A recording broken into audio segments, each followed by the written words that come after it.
Iran Israel যুদ্ধ শুধুমাত্র দুই দেশের মধ্যে সীমাবদ্ধ থাকলো না, এবার মার্কিন যুক্তরাষ্ট্র এই যুদ্ধে জড়িয়ে পড়ল। গতকাল ইসরায়েল যখন ইরানে আক্রমণ করে তখন মার্কিন প্রেসিডেন্ট ডোনাল্ড ট্রাম্প এবং পররাষ্ট্রমন্ত্রী মার্কো রুবিও উল্লেখ করেছিলেন যে এই হামলার সাথে মার্কিনীদের কোনো ধরনের কোনো সংশ্লিষ্টতা নেই, কোনো যোগসাজশ নেই। মার্কিনেরা জানেই না যে এই হামলাটা করা হচ্ছে। ইসরায়েল সম্পূর্ণভাবে নিছক নিজেরা ইচ্ছা অনুযায়ী এই হামলাটা করেছে।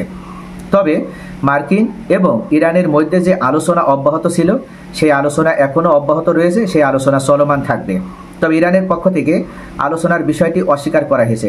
তারা কোনো ধরনের কোনো আলোচনা করতে আর রাজি নয় বলে তারা জানিয়েছে।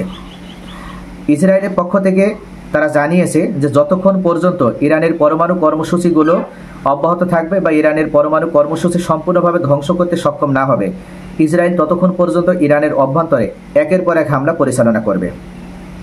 আর এটাকে হুমকি হিসেবে নিয়ে ইরানের পক্ষ থেকে জানানো হয়েছে যে ইসরায়েলের পেছনে যদি মার্কিন যুক্তরাষ্ট্র না থাকতো বা মার্কিন যুক্তরাষ্ট্র যদি সমর্থন না দিত তাহলে কোনোভাবেই ইরান এই সাহস দেখাতে পারত না বা ইরান কোনোভাবেই ইরানে আক্রমণ করতে সক্ষম হতো না ইসরায়েল। এর জন্যই ইরানের পক্ষ থেকে বলা হয়েছে যে এই যুদ্ধের পেছনে মার্কিন যুক্তরাষ্ট্র সরাসরি জড়িত রয়েছে। তাই ইরান প্রতিশোধ নিতে পারে মার্কিন যুক্তরাষ্ট্রের যে কোনো সামরিক ঘাঁটিকে লক্ষ্য করে যেগুলো মধ্যপ্রাচ্যে অবস্থিত।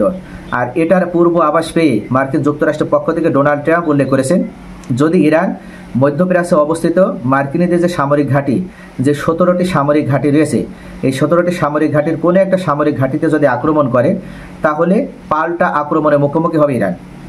ইতিমধ্যে সামরিক ঘাঁটিকে ক্ষেপণাস্ত্র দিয়ে সুসজ্জিত করা হয়েছে এবং প্রত্যেকটা সামরিক ঘাঁটিতে উদ্দেশ্য করে উল্লেখ করা হয়েছে যে সবসময়ের জন্য সতর্ক অবস্থানে থাকতে এবং মার্কিন প্রেসিডেন্ট নির্দেশ দেওয়ার সাথে সাথেই যেন তারা ইরানকে উদ্দেশ্য করে আক্রমণ পরিচালনা করে। মার্কিন প্রেসিডেন্ট ডোনাল্ড ট্রাম্প পশ্চিম ভূমধ্যসাগরে অবস্থিত দুইটা যুদ্ধজাহাজকে ইউএসএস থমাস এবং অন্য আরেকটি যুদ্ধজাহাজ পূর্ব ভূমধ্যসাগরে অবস্থানের জন্য নির্দেশ দিয়েছে। উল্লেখ করেছেন যে কোনো সময় এই যুদ্ধজাহাজ হয়তো ইরানের বিরুদ্ধে আক্রমণ পরিচালনা করার জন্য প্রয়োজন হবে, তাই এই মুহূর্তে পূর্ব ভূমধ্যসাগরে অবস্থানের নির্দেশ দেওয়া হয়েছে। এখন দেখার বিষয় যে ইরান কি কোনো ধরনের সাহসিকতা দেখিয়ে মার্কিন যুক্তরাষ্ট্রের কোনো সামরিক ঘাঁটিকে লক্ষ্য করে হামলা করে কিনা। যদি হামলা করে তাহলে সেক্ষেত্রে মার্কিন যুক্তরাষ্ট্র এই যুদ্ধের সাথে জড়িয়ে পড়বে এবং মার্কিনীদের মিত্র দেশগুলো এই যুদ্ধের ভিতরে জড়িয়ে পড়বে। তখন এই যুদ্ধ কিন্তু শুধু দ্বিপাক্ষিক ইরান এবং ইসরায়েলের মধ্যে সীমাবদ্ধ থাকবে না, এই যুদ্ধটা তখন আন্তর্জাতিক একটা যুদ্ধের রূপ নেবে। ইতিমধ্যে রাশিয়ার একজন জেনারেল উল্লেখ করেছেন যে এই যুদ্ধের মাধ্যমে শুধু আঞ্চলিক সংঘাতই তৈরি করবে না, এই যুদ্ধের মাধ্যমে তৃতীয় বিশ্বযুদ্ধ শুরু হবে।